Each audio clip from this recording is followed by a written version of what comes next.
Boa noite, gente. Tá todo mundo conseguindo me escutar aí? Tá. Bom, para quem não me conhece, eu sou a Najwa. Eu gosto que me chamem de Naju. Eu sou uma das coordenadoras desse projeto, tô meio nos backstages, mas hoje eu e a Sol a gente vai apresentar o quarto dia da Jornada das Especialidades Médicas. Hoje vai ser um pouco puxado, porque são 3 especialidades, mas a gente vai fazer o possível para não ficar maçante, para ficar bem rapidinho, bem legal, tá bom? Aí no chat, vocês deem preferência para deixar só as perguntas ou alguma crítica muito construtiva, algo que seja muito importante vocês salientarem. A gente só queria fazer um adendo. A gente falou para a doutora Natália, que é a nefrologista, que vocês recomendaram que ela fizesse um nefrocast, e ela falou que ela vai trabalhar nisso. Ela estava muito interessada nessa ideia, ela agradeceu a quem deu a ideia, e se ela levar para frente, a gente divulga, tá bom? Só vou dar agora, antes de começar a palestra, umas informações, tá? Sobre o Forms, vai ficar disponível no site até às 10 da noite, igual todos os dias. E não se esqueçam que para ganhar o certificado, você tem que ter feito a inscrição antes, tem que ter feito o Forms do dia que você assistiu, e principalmente o Forms do dia 28, gente. Por favor, não esqueçam do dia 28, o Forms vai ser importante para a gente, tá bom? E o primeiro dia da jornada ele foi desconsiderado. Então, se você não assinou o Forms do primeiro dia, fique tranquilo que a gente desconsiderou porque a gente teve um probleminha técnico. Então, eu vou começar já apresentando a médica de família e comunidade, é a doutora Mariana Franco Ribeiro de Oliveira. Ela é formada em medicina pela PUC do Paraná. Ela fez residência em medicina da família pela PUC do Paraná. Fez uma especialização em preceptoria de residência médica pelo Hospital Alemão Oswaldo Cruz. E ela é mestre em ensino das ciências da saúde. Então, e ela foi a nossa prof na Universidade Positivo. Uma das melhores professoras, inclusive. Então, prof, você quer se apresentar? Quer falar alguma coisa antes que eu comece as perguntas?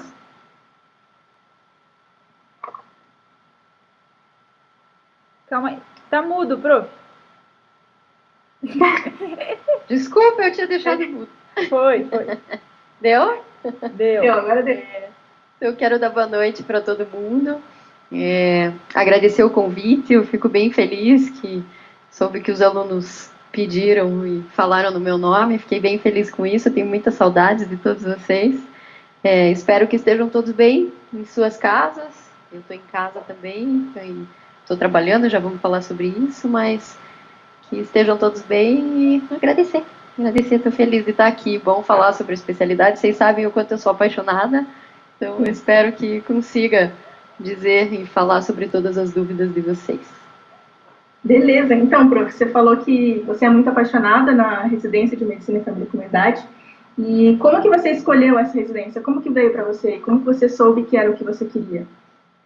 Essa é uma história bem engraçada. Até meus alunos acho que já ouviram que eu já contava isso em aula, porque eu não escolhi durante a faculdade essa especialidade. Na minha época a gente tinha pouquíssima prática mesmo de medicina de família. Eu lembro de ter umas 2 vezes estado em unidade de saúde, daí depois eu estava em unidade, claro, na atenção primária com outras especialidades, mas na medicina de família mesmo era um campo pequeno ainda. Eu me formei em 2009, então eu passei na medicina de família em 2005, 2006 talvez. Então ainda estava muito no início, ela estava crescendo e não foi nessa época que eu me interessei. Eu queria fazer cirurgia, e eu queria fazer cirurgia geral e depois cirurgia de aparelho digestivo, e meu tio é cirurgião e eu tenho vários médicos na família, então eu tinha essa influência, e eu fiz todos os estágios que vocês podem imaginar em cirurgia. Fui chefe dos monitores no Cajuru, eu estudei na PUC, né, e enfim, eu fiz vários estágios. E quando eu saí, eu sou da turma da metade do ano, eu me formei em julho, então eu trabalhei até fazer a prova de residência. E trabalhando, eu trabalhei na região metropolitana de Curitiba e eu me vi num lugar que eu não tinha estado até então, durante a faculdade. E eu percebi que a necessidade dos pacientes era outra. Eles precisam ser ouvidos. E eu, na época, não tinha essa ideia de que eles queriam ser ouvidos, de que eles queriam ser sentidos e que eles queriam alguém que entendesse os seus problemas. E isso eu descobri num pronto atendimento, no hospital. Eu trabalhando no pronto-socorro no hospital, eu percebi que era outra necessidade deles, era a atenção primária, a atenção básica, a necessidade deles. E também descobri que o meu objetivo e as minhas habilidades eram outras. Eu sempre gostei muito de procedimentos, e até hoje eu gosto, e ainda faço na medicina de família, mas eu percebi que a minha habilidade era conversar, era ouvir, era olhar o paciente de forma integral, coisa que até então na faculdade eu não tinha conseguido. E aí isso fez eu atrasar a minha entrada na residência, porque me tirou do chão. Eu tinha uma certeza há muitos anos e desmoronou. E aí eu fiquei mais um ano trabalhando para daí ingressar na residência de medicina de família, que foi onde eu me encontrei mesmo. Nossa, que bacana. E você falou que é na residência de medicina de família que você conseguiu perceber que os doentes, antes de tudo, eles precisam ser ouvidos, eles precisam ser sentidos. Como que isso é abordado dentro da residência? Tipo, isso é falado, assim, ensinado, ou você meio que pega o feeling, assim? Como que é dentro da residência? Da residência? Isso é muito ensinado na residência. Na verdade, assim, isso eu acho que todos vocês que agora têm essa experiência na atenção primária, nas unidades básicas, porque isso já é um pré-requisito da graduação, já sentiram nos seus atendimentos que estar numa unidade de saúde, estar conversando com o paciente e tendo esse olhar integral ali naquela unidade, em qualquer estágio que você esteja, já é uma coisa que te chama para um olhar diferenciado. Não é o mesmo tipo de olhar que a gente tem no hospital, não é o mesmo tipo de olhar que a gente tem nas nossas práticas na faculdade ou nas aulas teóricas, enfim. Isso já muda muito. Então, eu acho que estar nesse ambiente, nas unidades de saúde, já te traz para um olhar diferenciado para outras necessidades e para criar uma habilidade tua de conversar, uma habilidade de comunicação, de empatia, de olhar diferente. Mas na residência isso se trabalha muito. Desde o internato, na verdade, nas graduações, a gente já trabalha muito isso na medicina de família, e na residência o programa é todo dividido, pensando em mostrar para o aluno e mostrar para o residente o quanto é necessário esse olhar integral, como fazer isso. Então, se trabalha muito habilidades de comunicação, se trabalha muito a medicina centrada na pessoa, né, o método clínico centrado na pessoa, é o enfoque na residência, enfim, matérias teorias que a gente vai estudando durante a prática e que rememoram essa ideia do como você pode atender teu paciente da melhor forma, que é bem diferente na atenção primária. Calma aí. Na Ju, acho que tá mudo, Ju? Esqueceu. Desculpa. Como que é a residência? Quantos anos dura? Você tem acesso direto a ela ou precisa fazer uma especialização antes? Como que funciona esse método burocrático? Então, a residência de medicina de família dura 2 meses.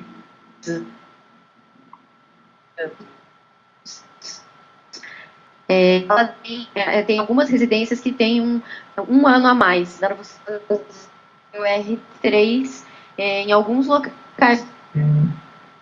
E 2 anos só, que existe o R3 em gestão, daí em especialidade, né? E aí a maioria dos R3 são porque o médico de família acaba... Vocês estão me ouvindo? Cortou um pouquinho. Você só pode repetir o R3, que deu uma travadinha ali. Tá. Então, algumas cidades têm o R3, que é uma subespecialização da medicina de família, que normalmente é em gestão, porque o médico de família trabalha em muitos, é chamado para trabalhar em muitos cargos de gestão, porque como a gente está nesse meio de conhecer a comunidade, de conhecer o modo de trabalho na atenção primária, de conhecer as redes de atenção, a gestão é muito presente na nossa especialidade. E então existe um R3 em gestão e existe R3 em medicina de família rural, porque cada vez mais tem crescido a atuação no campo rural, a saúde da família tem crescido muito no país, né? E aí existe uma especialização para isso, porque o atendimento rural é bem diferente do atendimento que a gente faz nos grandes centros. Eu mesma escolhi medicina de família porque iniciei no rural, e eu sou apaixonada pelo atendimento rural. E tenho muita vontade de voltar, se possível, um dia. Porque é bem diferente o paciente, a comunidade, o tipo de medicina que a gente faz. Então, existe uma subespecialização na medicina de família para isso. Mas a maioria são 2 anos e daí você já sai como médico de família para trabalhar no mercado. E como que se entra na residência de medicina da família? É acesso direto? Como que é? É acesso direto, existe uma prova, a maior parte das provas de residência de medicina de família do país são provas objetivas, entrevista e currículo. Então, as provas unem essas 3 categorias. A prova objetiva na verdade, a mesma das outras residências. Normalmente é uma prova que se faz para a maior parte das residências, e daí eles têm a específica só de medicina de família, assim como a específica das outras nas outras áreas. Então é de conhecimentos gerais da medicina e mais a medicina de família. Em alguns locais, em São Paulo, em algumas cidades de São Paulo, e tem alguns outros lugares no Nordeste, eles fazem prova prática também, estilo OSCE, sabe? Uhum. Então, simulação. Mas são em algumas só, não tem em todas. A maior parte é só objetiva, entrevista. Então, assim, conta o que você publicou de artigo, o que você fez de pesquisa durante a faculdade, na entrevista e na prova de título. Conta também participação em ligas, o que participou em liga de medicina de família, fez estágio em saúde de população de rua, enfim, todos esses estágios que têm a ver com a medicina de família contam bastante nas residências, e principalmente na entrevista, né, quando você demonstra teu interesse pela especialidade. Uhum. E, prof, como que é aquela história que se você trabalha alguns anos na unidade básica, você consegue o título de médico de família? Como funciona isso? Isso, tem isso também. Tem duas outras formas de ingresso, na verdade, como especialista em medicina de família. Então, 3 formas. A residência é uma delas, que é a que eu estava falando. As outras 2 formas, existe uma pós-graduação em saúde da família, e isso tem no país inteiro, quase todas as universidades grandes têm essa pós-graduação. Ela tem uma carga horária muito menor do que a residência, ela é praticamente teórica, tem alguns momentos de prática em algumas universidades, mas ela é praticamente teórica. E aí, depois dessa pós-graduação, você não sai com o título de médico de família, mas você pode fazer uma prova de título para a medicina de família e comunidade, que é a mesma coisa de quando você trabalha na unidade. O que acontece? Tem muitos médicos, antigamente os médicos generalistas iam para as unidades de saúde para fazer saúde da família, mas não eram médicos de família. Hoje a gente tem uma quantidade de médicos de família ainda pequena para o tanto que o nosso país precisa. Nós somos mais ou menos em 5.600, 5.700 médicos de família. Então vejam, é pouquíssimo pensando no quanto a gente precisa para o país, pensando na quantidade de habitantes que a gente tem. E aí um monte de outros especialistas vão para as unidades para atender. Quando você trabalha 4 anos como médico de família nessas unidades, e que comprove isso, que você está trabalhando uma carga horária fechada de 40 horas por 4 anos como médico de família, no 5º você pode fazer a prova de título de medicina de família e comunidade. E aí, se você passar nessa prova de título, você é aprovado e ganha o título de especialista. Eu fiz essa prova de título, eu fiz, porque algumas residências têm isso. Eu, na verdade, entrei como especializanda, não como residente na medicina de família. Porque, como eu falei, eu não queria medicina de família, eu queria cirurgia. Eu demorei um tempo e peguei as vagas remanescentes no ano. Foram 2 anos depois da minha formatura. Então, eu peguei as vagas remanescentes e fiz a prova na época das vagas remanescentes. E aí, eu entrei com uma categoria que não era de residente, era de especializando. Mas a carga horária era exatamente a mesma, eu participava de todas as atividades, era só essa categoria. E por isso, no final, eu tinha que fazer a prova de título. E aí, num congresso de medicina de família, eu fiz a prova de título. Eu acho que é bem legal falar sobre isso, a prova de título é muito difícil. Quem passa, passa porque realmente sabe. Não é uma prova de título fácil, é uma prova, eu lembro que, sei lá, era um livrão dessa grossura, assim, tem muitas questões. todas em relação ao dia a dia da especialidade, a clínica mesmo, na atenção primária, e a leis do SUS e da saúde da família. Então é uma prova que é bem difícil de passar. Eu tive colegas que fizeram a residência junto comigo e também fizeram a prova e que não passaram, e tinham acabado de passar pela residência. Então, assim, é uma prova realmente difícil, tiveram que fazer de novo depois para conseguir passar. Então, ela realmente consegue avaliar quem tem essa capacidade, quem realmente pode ganhar o título de especialista. E essa prova é muito concorrida, prof? É bem concorrida, é enorme, assim, quando a gente vai para o congresso, sempre é no congresso essa prova, ou no congresso regional ou no congresso nacional de medicina de família, e é sempre feita num colégio estadual muito grande, com várias salas, eu não sei dizer o número assim, mas eu lembro que tinha muita gente não passava, muita gente reprovava. Então a concorrência é bem grande. Não existe não é uma concorrência assim de, vão passar tantos, por exemplo, vamos aprovar 200 médicos de família. Não, todo mundo que entra naquela base de corte, nota de corte, vai receber o título. Mas são muitas pessoas que fazem. Pelo que eu lembro, assim, nesse último concurso, tinha 1.000 e não sei quantas pessoas fazendo a prova. Era bastante gente mesmo, porque tem bastante gente em prática de atenção primária há muitos anos. E a medicina de família tem crescido muito, o nosso mercado tem crescido muito e tem gerado muito interesse. Então, a busca tem sido muito grande. E como que você estudou, prof, para passar na prova? Fez mais curso? Como foi? Eu não fiz medicurso e na época eu era meio contra, assim, os cursinhos. Ai, sou... Ai, brincadeira. Mas assim, eu na época não fiz. Eu fiz o Medicel, eu comprei o Medicel, eu fazia em casa. Mas eu fiz pouquíssimo, assim, daquele jeito, que a gente estuda em casa, estuda de um jeito... Vocês agora estão tendo que se adaptar com esse estudo em casa. Mas eu fiz pouco, foi mais por estudo próprio, assim. Eu acho que foram duas coisas, assim. Eu já vinha estudando, claro, durante a faculdade, eu me dedicava bastante, estudava bastante. E aí fiz o Medicel no último ano. E aí depois eu não fiz a residência, aí eu fui trabalhar, então o trabalhar me gerou uma carga diferente, mas me gerou a necessidade de ter que estudar coisas que eu não vi durante a faculdade, na prática não consegui acessar. E foi isso que me ajudou, como eu tive que estudar muito para depois trabalhar e trabalhar nessa área na atenção primária, eu vejo que foi isso que me ajudou. Então foi muito estudo próprio, assim, de casa, meu mesmo. E aí fiz de novo mais um ano do Medicel, um tanto, assim, que eu não fiz tudo, mas não cumpri com todas aquelas apostilas que tinha. Muita apostila. Muita apostila, Mas foi isso, foi mais estudo próprio mesmo. Não é uma prova difícil de passar, sabe? Eu acho que até isso é importante a gente dizer, assim, a prova de residência, porque a concorrência ainda não é tão grande. O que acontece ainda é que as especialidades focais ainda são o foco de interesse da maioria dos estudantes. E isso faz com que tenha bastante vaga de medicina de família e nem tanta gente queira, sabe?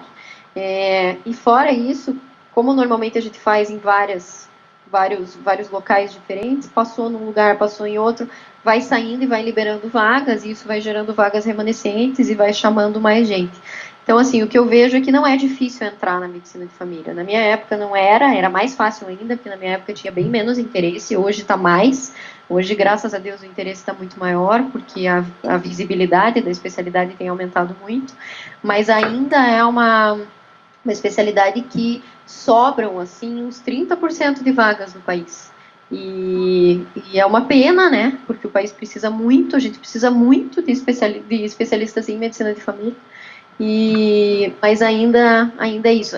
Ela corresponde mais ou menos a 40% das vagas totais. Todas as vagas de residência médica do país, 40% são de medicina de família hoje. Então a gente tem, eu até anotei isso para eu não esquecer para falar para vocês. Agora me perdi. 3.000.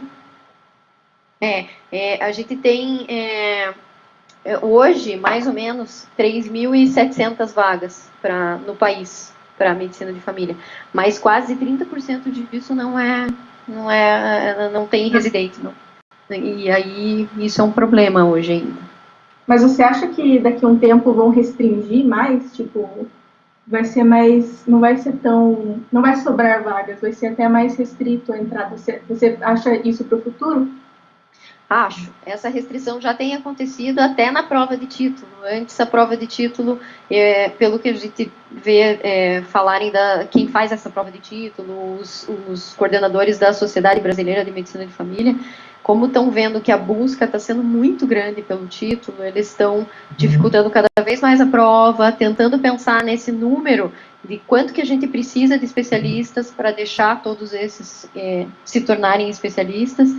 E muito em relação ao cálculo de número de vagas. Agora, há um tempo atrás, a gente teve essa discussão no programa do Mais Médicos, não sei se vocês lembram, existia aquela parte do programa que dizia que ia aumentar o número de vagas de residência médica e direcionar para a medicina de família. Eu acho que isso vai acontecer, em algum momento isso vai acontecer, exatamente pelo que eu falei, porque o país precisa de profissionais habilitados para atenderem a atenção primária. Tem um monte de crítica em relação a isso, eu também tenho, então é uma questão de se discutir até que ponto isso é válido ou não, mas eu acho que a gente, de alguma forma, vai ter que buscar isso, a gente precisa de mais especialistas. Em médicos generalistas, né, especialistas em generalidades, que é o que a gente chama, mas eu acho que a partir de um certo momento isso vai acontecer e vão se completar todas essas vagas, porque a procura está sendo muito grande também. O que eu vejo como professora é que os alunos, antes não existia isso, no começo eu sou professora há 7 anos, então, como vocês falaram, eu fui 6 anos professora na Positivo, e o ano passado, como eu fiz mestrado na Pequeno Príncipe, eu fui chamada para dar aula na Pequeno Príncipe, estou lá agora. Mas o que eu vejo, assim, desde o primeiro ano que eu comecei, dando saúde coletiva na Positivo, até agora, a quantidade de alunos na sala que demonstram interesse pela medicina de família, pela saúde da família, é muito maior. E isso é visível, assim. Então, eu vejo quem fala, os meus alunos que falam, passei na residência, fiz residência de medicina de família, estou fazendo a residência, é muito mais do que era no começo, e isso é muito legal. Então, porque realmente a especialidade tem crescido. E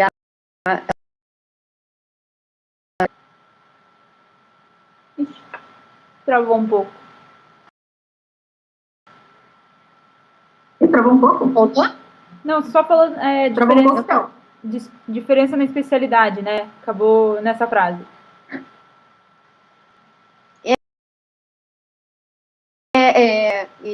Agora já não lembro bem o que eu estava falando, mas o que eu estava falando era isso, que eu acho que em relação à especialidade, as vagas vão começar a ficar mais difíceis. A partir de agora tem se aumentado o número de vagas, mas o número de concorrentes também, e eu acho que a tendência é aumentar bastante. E pelo que acontece também na UBS, de ter médicos especialistas roubando o que seria o trabalho de um médico de família, né? Você acha que no futuro isso vai acabar? Que realmente na UBS quem trabalha é médico de família? Vai acabar, é uma luta da nossa sociedade por acabar isso. Existe uma luta grande da sociedade de medicina de família e de nós, membros, né, que os concursos hoje para médicos de família, a maioria deles não bonifica quem tem especialização em medicina de família. Vejam que absurdo. Então, assim, qualquer concurso que a gente faz e que a gente vê de médico, por exemplo, vou trabalhar como ginecologista, vou trabalhar intensivista, qualquer concurso tem lá uma pontuação maior para o médico que demonstrar que fez a residência, que fez a especialização, que tem o título da especialidade. A nossa não. E isso acontece porque nós somos muito poucos. Como nós somos 5.700 mais ou menos, e a gente não dá conta do país, os concursos têm que ser abertos para quem quiser fazer, e aí quem obter aquela pontuação na prova passa. Só que a nossa briga é, ok, isso vai acontecer, a gente sabe que não temos vagas o suficiente, mas uma pontuação a mais para quem tem essa especialidade tem que ser feita, e isso tem que ser feito obrigatoriamente. Mas é uma luta política, sabe? É uma luta política nossa, não é nada fácil, A sociedade tem brigado com isso há muito tempo e ainda não conseguiu, mas nós estamos em vias de conseguir. Eu faço parte de grupos de trabalho, que são grupos de pesquisa da Sociedade Brasileira de Medicina de Família. Então, eu faço parte de 3 grupos, que é o de ensinagem, que é o de professores, o de sexualidade e diversidade e o de mulheres.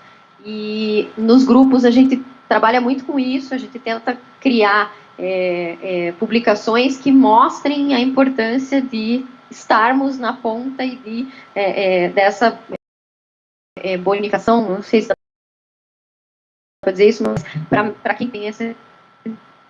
Isso tem crescido muito, isso tem crescido no ambiente político, porque essa luta é dentro das secretarias de saúde com as prefeituras, e a gente tem lutado muito para isso, então logo isso vai acontecer. Mas ainda, como eu falei, o número de médicos de família não é o suficiente para o país, então por isso outras especialidades vão sempre estar junto conosco ali, né? Isso não quer dizer que seja ruim, que seja pior, nada disso, mas são médicos que não têm o mesmo tipo de estudo e de entendimento do atendimento na atenção primária. Que, claro, que com os anos de trabalho eles conseguem ter. Eu atendo numa unidade de saúde com os estudantes já faz 7 anos, então desde que eu estava lá na Positivo com vocês, desde o primeiro ano até agora, numa unidade de saúde ali perto da Positivo. E lá tem 2 médicos que são especialistas, mas eles trabalham há mais de 20 anos na mesma unidade em atenção primária. Então, claro, isso faz com que eles já são especialistas em saúde da família. E eles já fizeram prova de título agora e tudo mais. Mas tem muita gente que não, né? E é isso que nos preocupa, porque daí o atendimento não é o mesmo que o médico de família vai dar. E, Prof, você tinha falado das brigas que os médicos de família lutam, né, por mais reconhecimento. Como que é essa luta a nível do SUS? Porque, querendo ou não, hoje em dia a gente vive um medo de desmonte do nosso sistema único de saúde. Como que é essa briga dos médicos de família a favor do SUS? É bem grande também, né? Nós, médicos de família, acho que mais do que...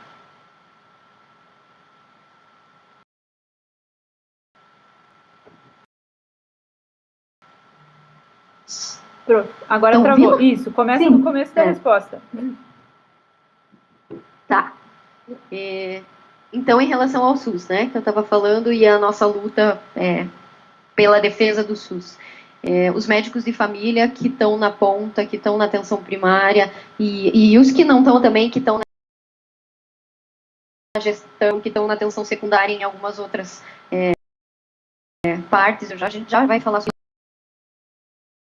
possibilidades de trabalho do médico de família, mas nós sabemos dessa importância e lutamos muito por isso, por saber o quanto o SUS é quem atende a população brasileira e é quem dá apoio para essa população. E a gente está passando por uma época bem difícil agora em relação à epidemia, mas que, ao meu ver, vai ser...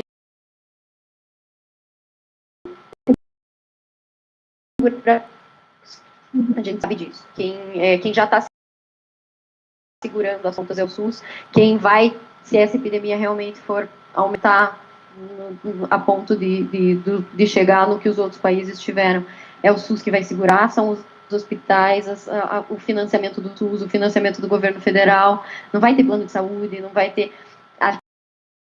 Até ontem eu estava consultando, eu atendo num plano de saúde, estava consultando um paciente, e o paciente me perguntou: doutora, mas em relação ao coronavírus e esses atendimentos, o plano de saúde me garante essa vaga, né?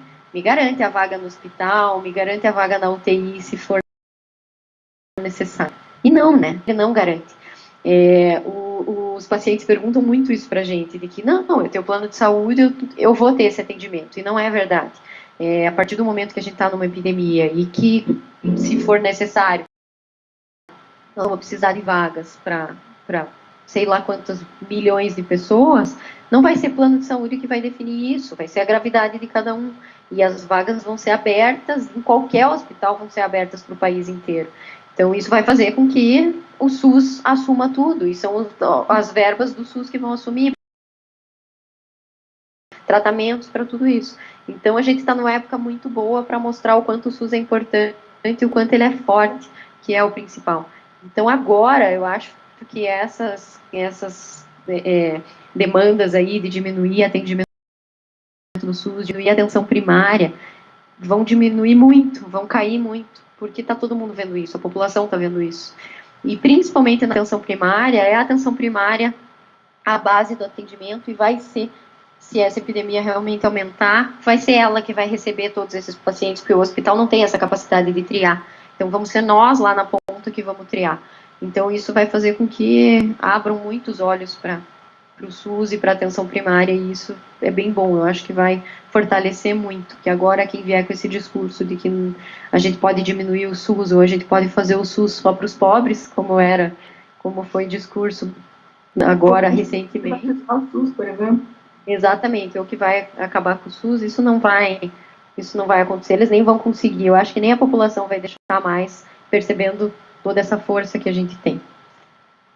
Você comentou do Covid e perguntaram aqui o que você acha do programa Médicos pelo Brasil. Se você acha que é viável, como que vai ser? Tem várias questões sobre isso, né? É um assunto bem complexo, é um assunto muito grande que dá para falar só sobre ele. E aí a comparação do Mais Médicos com o Médicos pelo Brasil, né? Que foi isso. Eu não acho que é um programa que vai funcionar. Tem vários motivos para isso, mas o primeiro, a questão da remuneração, que foi uma das coisas mais vistas, a remuneração do médico, não vai se sustentar dessa forma como eles queriam que fosse feita. Eles não vão ter verba mesmo suficiente para pagar todos os funcionários dessa forma que eles falaram. Uma das grandes críticas, de novo, é o que a gente falou da questão dos médicos de família. No programa Médicos pelo Brasil não tem muito dessa especificação de quem é médico de família vai ter alguma bonificação, alguma pontuação a mais. Não tem, eles até falam sobre isso, mas não existe uma exigência por ser médico de família e isso complica muito. Eles não vão conseguir da mesma forma os médicos para trabalhar nos locais que são de difíceis acessos. Então é a mesma questão do programa Mais Médicos, de que foi uma grande discussão de que será que precisavam os cubanos, será que não precisavam? Quem trabalharia nos locais mais remotos? Então vai continuar sempre, como continuou, né? Eles abriram, completou o número de vagas e daí logo em seguida deu 3 meses, já tinha 50% a menos de médicos trabalhando. E isso é porque a estrutura dos locais que trabalham não são estruturas que beneficiem o nosso trabalho, então só quem realmente quer muito isso para fazer. E fora os locais remotos, né, de populações ribeirinhas, aldeias indígenas, quilombolas, cidades muito pequenas do interior. Então eu não acho que vai ser um programa que vai dar certo. A discussão é essa, e a discussão na nossa sociedade é que não vai ser um programa que vai dar certo. Tem várias outras, sabe? Tem várias outras questões dentro do programa que a nossa sociedade está rebatendo e está tentando discutir com eles em relação a pensar na qualidade de atendimento para a população, que esse é o que a gente quer, uma qualidade de atendimento, e que talvez da forma como eles colocaram no programa a gente não alcance essa qualidade. Então essa é uma das grandes lutas também da sociedade de medicina de família. Você tinha comentado das comunidades ribeirinhas, de cidades pequenas. Você acha que é melhor um médico de família atuar em cidades pequenas ou não faz diferença para cidades maiores? Em relação a trabalho para nós, assim, pensando na gente como médico, não faz diferença. O tipo de atendimento na atenção primária é relativamente o mesmo. As queixas que a gente pega, o rol de problemas da atenção primária, que a gente tem isso, né? Quais são os 50 principais problemas da atenção primária? A gente estuda muito isso. É meio que semelhante em tudo que é lugar. O que muda é a estrutura. Não é melhor trabalhar num centro grande ou num centro pequeno em relação ao teu tipo de trabalho, que eu vou sentar e vou lá atender o paciente da mesma forma. Mas o que eu tenho de recurso, aí sim a dificuldade no interior é muito maior, né? E é essa grande dificuldade de ter médicos que trabalhem lá em qualquer especialidade. E na medicina de família, acaba que quem vai para o interior, e quem vai para... nem precisa ser interior, cidade pequena. Eu estava numa cidade de região metropolitana, aqui perto de Curitiba, Campo Largo e Rio Branco do Sul, eu atendi, Bolsa Nova, são cidades bem próximas, meia hora de Curitiba. Mas a diferença de recurso lá é imensa. Então, assim, quando eu preciso encaminhar um paciente para um centro maior, quando eu preciso de exames para esse paciente, quando eu preciso de tratamentos diferenciados para esse paciente, então tudo isso dificulta muito. Preciso de material para fazer um procedimento cirúrgico na unidade de saúde, de pequenos procedimentos. Então, tudo isso vai dificultando.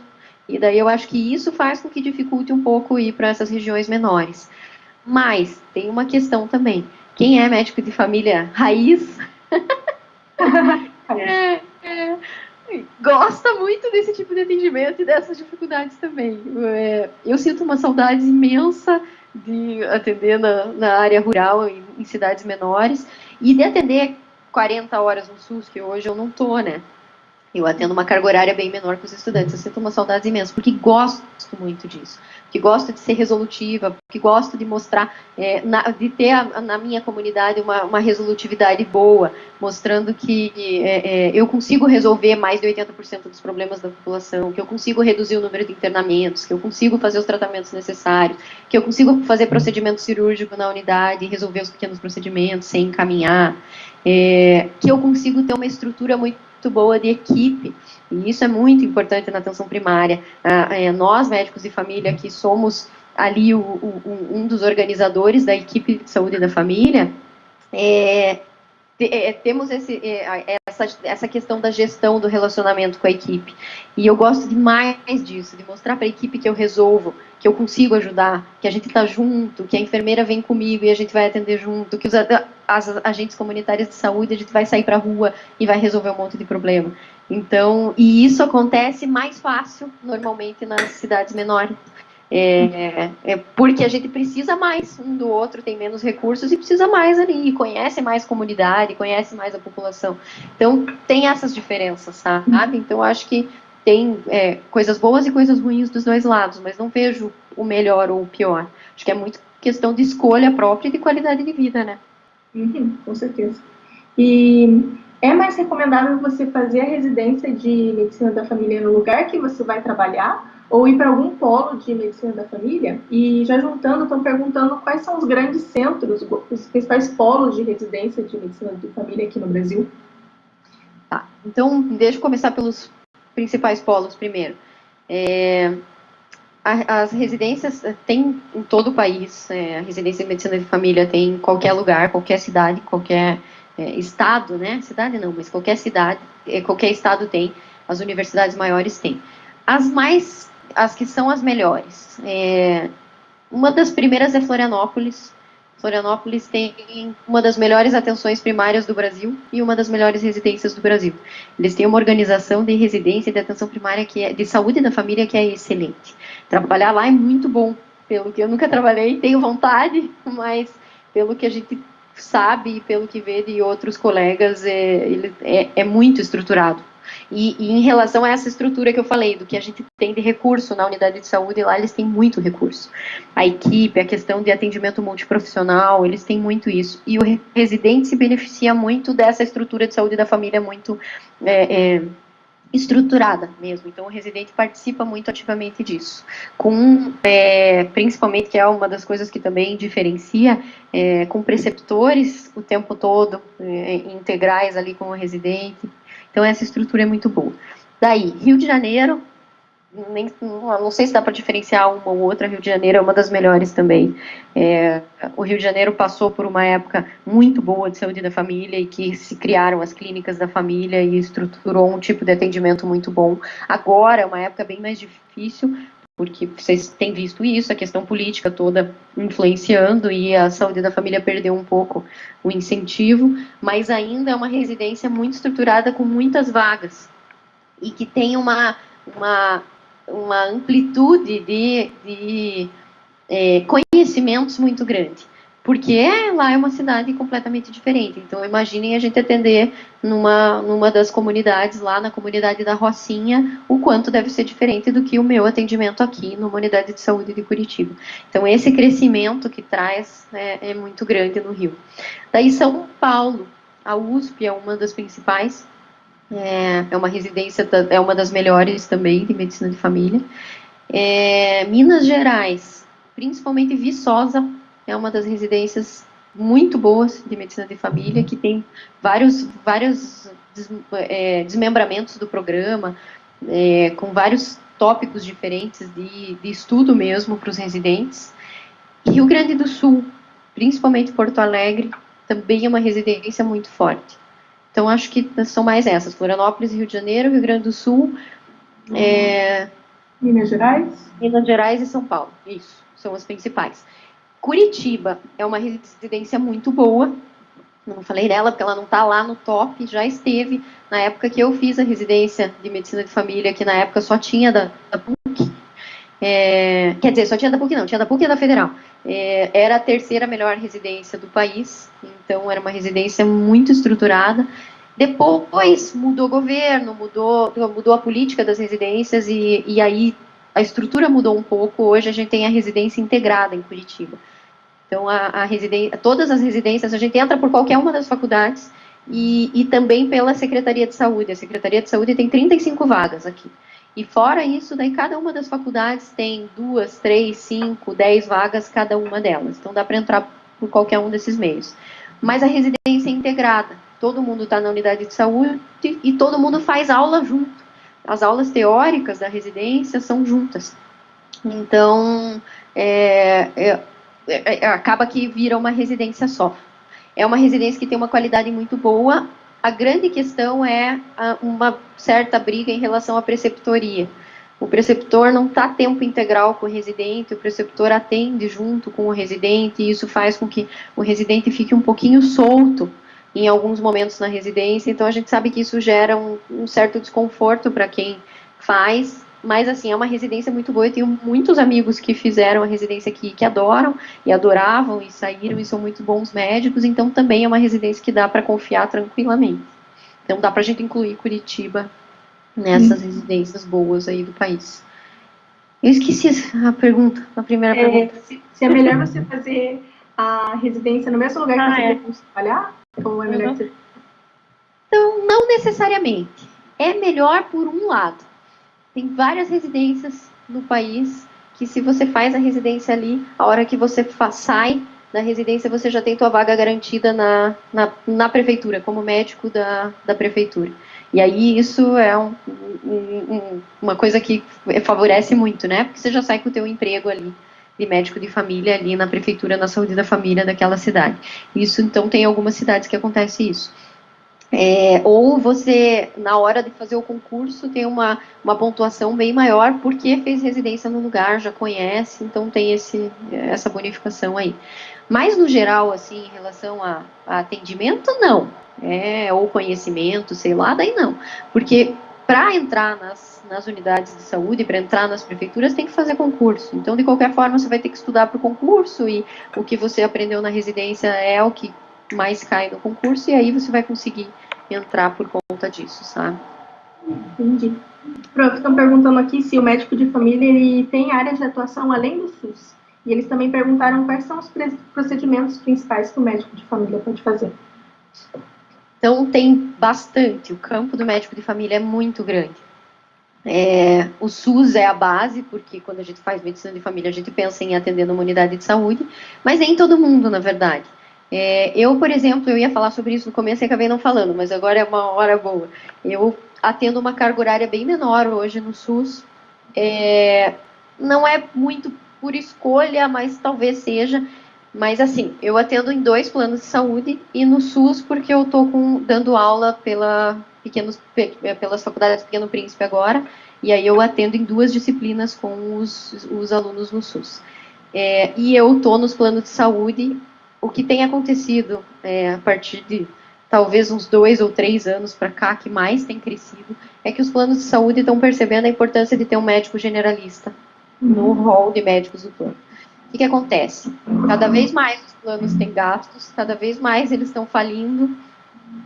A gente já viu a Unimed falir, a gente está vendo planos a 1.000 agora, praticamente faliu em Curitiba.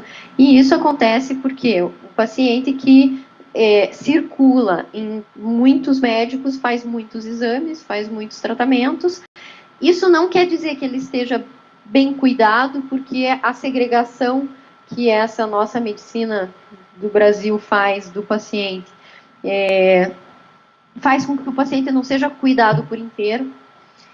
E isso faz com que os planos de saúde acabem gastando mais, porque aumenta o número de internamentos, aumenta o número de descompensações do paciente. Então, esse já é o motivo que os países que têm uma estrutura muito boa de saúde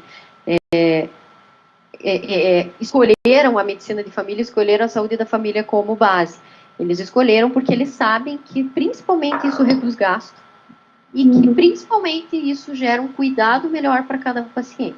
Porque a gente olha o todo, porque o paciente sabe quem buscar quando ele está mal. Ele não vai pensar que eu estou com uma dor de cabeça, eu vou no neuro, eu estou com uma dor de barriga, eu vou no gastro, e isso gera gastos e gera desconforto para o próprio paciente quando ele não sabe o que está acontecendo. Mas quando vai no médico generalista para triar isso, faz com que o paciente se sinta cuidado e seja triado de uma forma mais adequada para saber, não, eu realmente preciso desse especialista focal ou não, eu consigo resolver o problema dele aqui. Então, essa necessidade já está sendo vista. E os planos de saúde viram muito isso. E viram o quanto isso reduz gastos em longo prazo. Num curto prazo, não. Isso é bem conversado de que num curto prazo eles precisam de mais médicos, de mais equipes de saúde da família, de mais estrutura. É diferente o tipo de atendimento que a gente faz. Então, eles acabam gastando mais num curto prazo. Mas num longo prazo, isso reduz muito. Então, as vagas de médico de família em plano têm crescido muito. A gente recebe o tempo todo proposta de plano que está precisando de médico de família, e daí eles criam programas. Eu atendo hoje só idoso nos planos de saúde, porque eu atendo no programa sênior, eu atendo Clinipan e Nossa Saúde, então eu estou no programa sênior, então eu só atendo idoso. E é um atendimento primário para idoso, também com a ideia de reduzir internamento, de melhora de cuidado, de melhora de qualidade de vida, e aí é a gente que faz isso porque a gente vê o todo. Mas os planos de saúde têm equipes de atenção primária hoje em dia, então eles têm uma equipe que vem com um médico de família, enfermeira, um técnico de enfermagem, uma secretária, que é mais ou menos o papel de um agente comunitário de saúde. Então eles têm essa estrutura, a maior parte dos planos estão fazendo isso. E a tendência é cada vez mais crescer. A tendência é que o país volte para uma medicina que seja hierarquizada, né, que é o que o SUS tem. Uma hierarquia de um atendimento primário, um encaminhamento para o secundário, um encaminhamento para o terciário quando preciso. Porque é isso que estrutura melhor o cuidado em saúde. Então, isso provavelmente daqui para frente vai acontecer cada vez mais. Em relação ao campo de atuação, então, nos planos de saúde a gente tem um campo enorme que tem só crescido. Nas universidades, o nosso campo aumentou muito, porque vocês mesmos sabem, a carga horária da saúde, da atenção primária aumentou muito, né? Da saúde da família, da atenção primária em geral aumentou muito, então a gente tem sido muito chamado nas universidades. Aí, os cargos de gestão são bem importantes para nós. A maior parte dos médicos de família, em algum momento, passa por algum cargo de gestão, que normalmente é na Secretaria de Saúde, ou vira secretário de saúde em cidade pequena, ou vira gestor de saúde, coordenador de atenção primária. Eu, quando comecei, eu estava no segundo ano de trabalho depois da residência, no segundo, acho que no primeiro ano de trabalho na residência, mas eu já trabalhava um tempo lá em Balsa Nova, que eu falei que eu trabalhei, eu fui chamada para aprender ali na hora e que fez eu crescer muito, assim, foi bem importante essa parte da gestão para mim. Então isso também é bem visto. Daí tem as especificidades de que dá para você escolher um atendimento, por exemplo, população em situação de rua. Então tem os consultórios na rua e que a gente pode escolher trabalhar nos consultórios na rua. Isso a maior parte das grandes cidades já tem. Pode escolher atender população ribeirinha, é uma parte diferente. Ir para a aldeia indígena também é uma outra parte diferente. Então, tem um campo enorme, super aberto. Daí, dá para fazer plantão? Também, dá para fazer plantão igual qualquer outro médico, médico generalista faz plantão em ponto de atendimento. Dá para atender em UTI? Dá para atender vários médicos de família que fazem atendimento em unidade intensiva. Então, como a nossa especialidade é de base, assim, a gente tem um conhecimento amplo da maior parte dos problemas de saúde, isso faz com que o nosso campo se abra muito. Hoje, um dos campos muito importantes nossos é o de tratamento da dor, dores osteomusculares e dores crônicas. Então, os médicos de família têm feito muito, a gente faz especialização em acupuntura, em dor osteomuscular, em práticas integrativas para tratamento da dor, isso, e que daí a gente está dentro desse campo. A medicina paliativa, né, que é um campo novo, que agora tem uma residência em medicina paliativa, o médico de família atua muito, tem muitos médicos de família amigos que fazem atendimento domiciliar. Os planos de saúde ou planos que são só para atendimento domiciliar também chamam muito a gente para fazer medicina paliativa. E autônomo, né? Eu tenho vários médicos, vários amigos que fazem de forma autônoma, particular, o atendimento domiciliar para paliativos, para pacientes paliativos. Então, tem uma gama bem grande mesmo. Enorme. E daí surgiu a dúvida de qual que é a diferença entre fazer residência de clínica médica e fazer residência de medicina família e comunidade. Se o raciocínio clínico e o raciocínio de um médico de família é diferente. É bem diferente. E essa é uma dúvida grande, tanto dos alunos quanto de pacientes mesmo, né, que perguntam pra gente. Isso é a nossa, sempre o que a gente ouve. Qual que é a tua especialidade? Eu sou médica de família. Então você é clínico geral? Não sou clínico geral. É bem assim. A grande diferença clínico geral atende doença, médico de família atende pessoa. Essa é uma das principais diferenças. O enfoque da residência de clínica médica é hospitalar e baseado em doença. Não é baseado no paciente como um todo. Então, o raciocínio da clínica, ele é todo baseado, todo hospitalocêntrico, é todo baseado em caráter hospitalar. Então, a residência de clínica médica também passa pela atenção primária, eles têm os estágios, né, na atenção primária, mas o enfoque é no hospital. Então, eles vão atender pacientes que estão internados no ambulatório. Aí eles vão passar pela UTI, daí eles vão passar pela UTI cardiológica, que daí eles vão para cardio, eles vão passar na atenção primária por um período, mas o enfoque deles é num paciente que está internado no hospital, então é um enfoque em doença. É muito um raciocínio. Ele é uma especialidade focal. Essa é a diferença. O clínico geral, que todo mundo fala, não, o clínico geral atende tudo, não. O clínico geral é um especialista focal. O médico de família é um especialista generalista. Isso é uma grande diferença, porque o médico de família não vai procurar a doença do paciente, ele vai procurar o paciente e entender quais são as questões que se envolvem para que aquela doença esteja sendo gerada. Então, todo o atendimento biopsicossocial, espiritual, que a gente fala tanto da medicina de família, isso não tem na clínica médica. Claro, tem. Isso depende muito de cada profissional, né? Claro, isso o cardiologista pode ter isso, o cirurgião pode ter isso é muito de cada pessoa. Mas o enfoque da residência do estudo não é esse. Na clínica médica é hospital e doença, e na medicina de família é a pessoa. Daí sim, é o biopsicossocial espiritual comunitário, né? Porque a gente envolve muito as questões dos saberes da comunidade para entender todo esse processo de cada paciente. Incrível! Meu Deus, fiquei até emocionada. Voltando um pouco na residência, prof, fizeram uma pergunta se a residência ela é muito pesada, se dá para você fazer residência e plantão junto, e como funcionam os rodízios na residência. Dá para fazer. Existe uma diferença entre cada local que você for fazer prova, claro. Tem alguns estados que têm uma carga horária maior, outros uma carga horária menor. Mas a base da residência é o atendimento na unidade de saúde, que vai das 8 às 5. Pode variar um pouco das 9 às 6, pode das 7 às 4, sei lá, pode variar um pouco, mas é uma carga horária fechada de 8 horas ao dia em unidade de saúde. Aí, fora isso, a gente tem as aulas teóricas que normalmente acontecem à noite.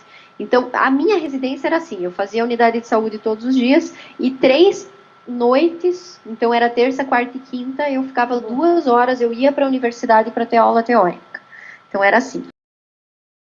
A residência de Curitiba hoje, que eu falei que é integrada, é assim hoje. Eles têm a residência durante o dia, os atendimentos, e à noite eles vão para... Agora eu não tenho certeza se são 3 ou se eles... Mas acho que eles não vão todo dia, se eu não me engano são 3. 3 dias que eles vão para aula teórica com alguns professores, e daí da matéria teórica da especialidade.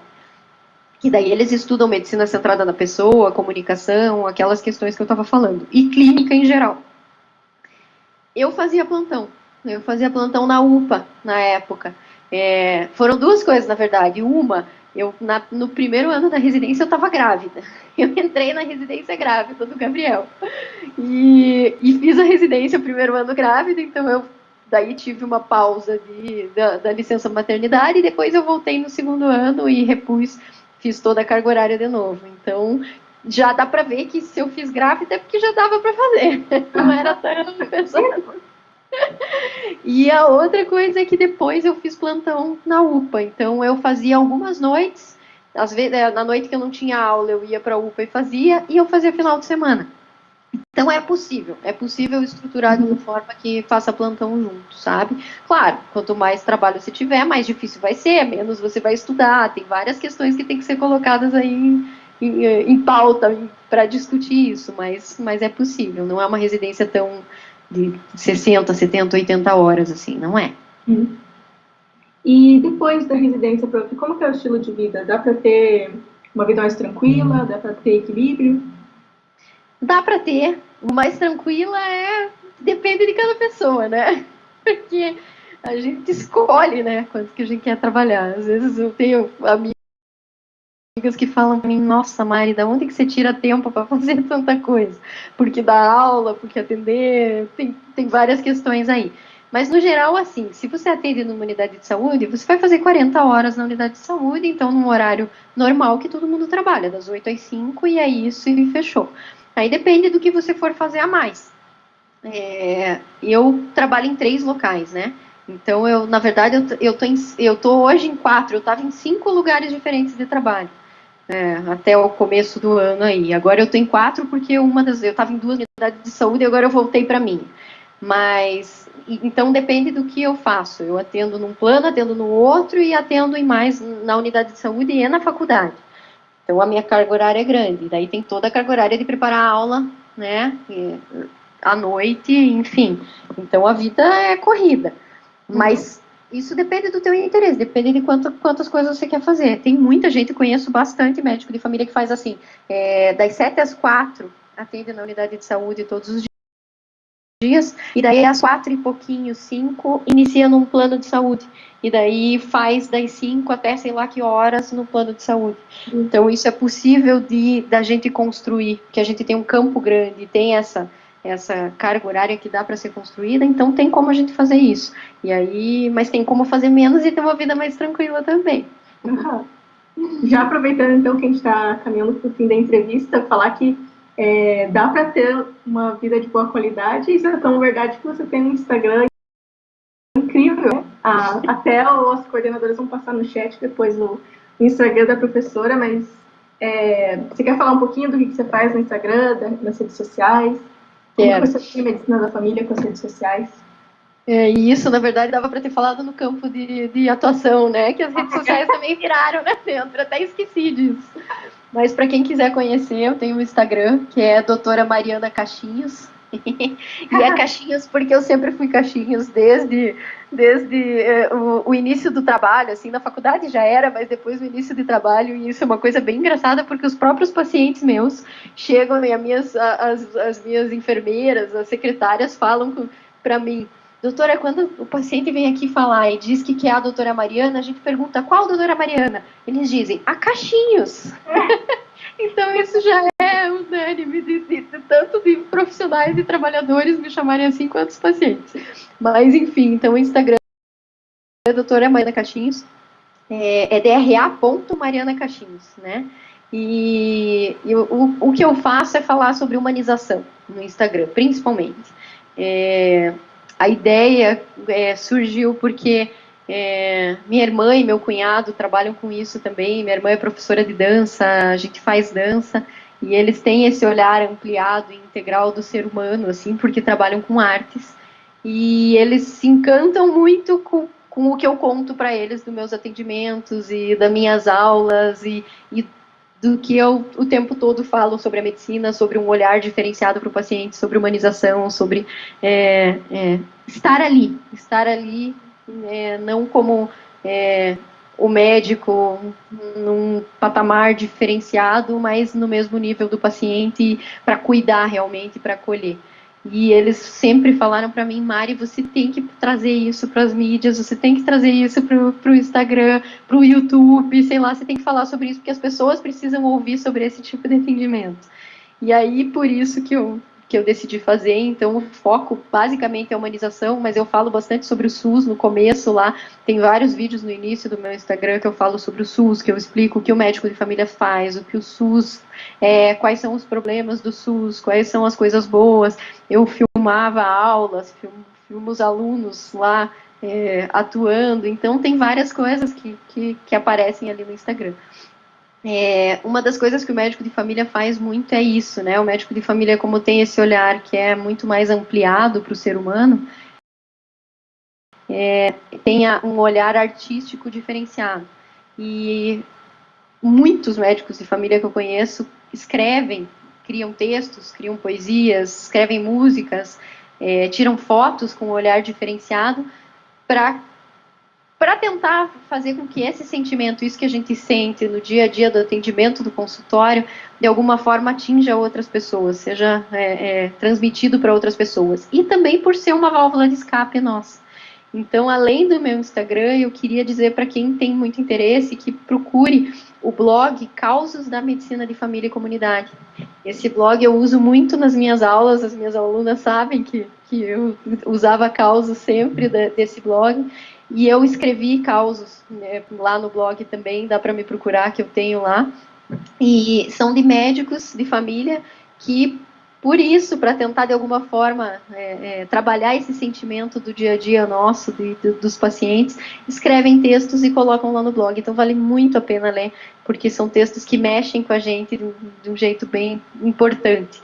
E principalmente nessa época de estudante de vocês, e que vocês estão nessa decidir que tipo de especialidade eu quero, que tipo de atendimento eu vou fazer, que tipo de médico eu vou ser, que a grande questão é essa, faz muita diferença. Então leiam os textos que valem muito a pena. Leiam mesmo, recomendadíssimo. Prof, a gente vai encerrar então a entrevista. Muito obrigada, prof, de verdade, por você ter passado pela nossa universidade, por você ter ensinado a gente o carinho, o amor, como que escutar o paciente é a melhor cura que existe. De verdade, muito obrigada por isso. E obrigada por ter aceitado o nosso convite, tá bom? Então, a gente vai encerrar a entrevista e a gente vai dar um intervalinho de 5 minutinhos, tá, gente? Que daí a gente vai começar a fala de ginecologia e obstetrícia, tá bom? Obrigada, prof. Obrigada a vocês. Eu fiquei muito feliz também e muito feliz de ver vocês. Eu tenho uma saudade imensa de todos vocês. E vocês sabem o quanto eu gostava, quanto eu gosto da universidade, o quanto eu gosto de estar lá com vocês. Então, eu espero que tenha ajudado todo mundo um pouquinho a conhecer um pouquinho. E entrem no Instagram, que daí vocês vão conhecer mais ainda. E o que eu puder ajudar vocês. Beijão pra vocês. Só repetir o nome do blog pro pessoal? Opa! Você pode só repetir o nome do blog pro pessoal que eles estão pedindo? DRA. Ah, não, o blog. O blog é Causos da Medicina de Família e Comunidade. Beleza. Se colocar no Google lá, Causos da Medicina de Família e Comunidade, já acha. E o Instagram é dra.marianacaxias. Show. Não, Ju, deixa eu falar só uma coisa que eu não falei. Eu lembrei agora que eu acho que isso é uma coisa assim que não é, eu sei que não é o foco, a gente não faz medicina para isso, mas é uma coisa muito importante que todo mundo sempre me pergunta em relação ao salário do médico de família. E eu acho que é importante a gente falar sobre isso, porque mesmo os meus alunos me perguntam muito e dizem, eu acho que eu não vou escolher fazer medicina de família porque eu queria ganhar mais, porque eu queria prover minha família de mais coisa, enfim, eles falam várias coisas em relação a isso. Então, só para vocês saberem, nos concursos de medicina de família, na unidade básica, A maior parte dos cada concurso faz um valor de salário base diferenciado, mas a maior parte deles tem uma base de um salário de uns 15, 16 mil para 40 horas, né? Que é na unidade de saúde de segunda a sexta. Então a maioria é isso. Tem uns que são um pouquinho menos, 10, 11, 12, tem uns que são mais até 17, 18, mas esse é o salário base. E daí a maioria dos concursos tem um certo crescimento que você pode chegar lá no valor de uns 20 e poucos mil. Isso muda muito também em relação ao que você faz a mais, como eu falei. Eu tenho amigos que trabalham das 7 às 4 na unidade de saúde e ganham esse salário, e daí vão para um plano de saúde e ganham mais, né, a quantidade de horas que fazem nesse plano de saúde. Então, isso existe. Eu, por exemplo, eu tenho eu componho por 3 salários a minha renda. Então, só para vocês terem uma base, assim, no plano de saúde, a gente normalmente ganha ou por consulta ou por hora. O médico de família normalmente ganha por hora, porque a gente tem aquela diferença de eu atendo 2 por hora, eu atendo 3 por hora, mas a gente precisa de uma consulta um pouquinho mais ampliada, então o nosso valor não é por produtividade, então normalmente a gente é contratado por hora. E aí tem plano de saúde que contrata a pessoa jurídica, e um deles eu trabalho por hora, e daí eu faço a quantidade de horas que eu quero. E daí eu posso ir construindo ali na minha agenda. E no outro plano de saúde, eu sou contratada por uma carga horária fechada, de 20 horas. Então eu faço 20 horas no plano de saúde, eu faço 16 mais ou menos na universidade, e eu faço mais 14 lá no outro plano. E daí componho isso. Nesse outro plano que eu ganho por um pacote, o pacote de 20 horas é 9.800 e pouco. Só para vocês terem uma ideia mesmo de como que é. E tem isso. Daí eu ganho mais no outro plano. Eu ganho mais o da faculdade, que é um valor hora menor do que de médico, mas aqui é a escolha de ser professor. Então, só para vocês saberem assim que é possível ganhar mais, sim, sendo médico de família, dependendo dessa composição. Não é um salário ruim, e é um salário maior do que várias outras especialidades. Por exemplo, pediatria tem um salário muito menor de início do que esses 16 mil que eu falei do médico de família.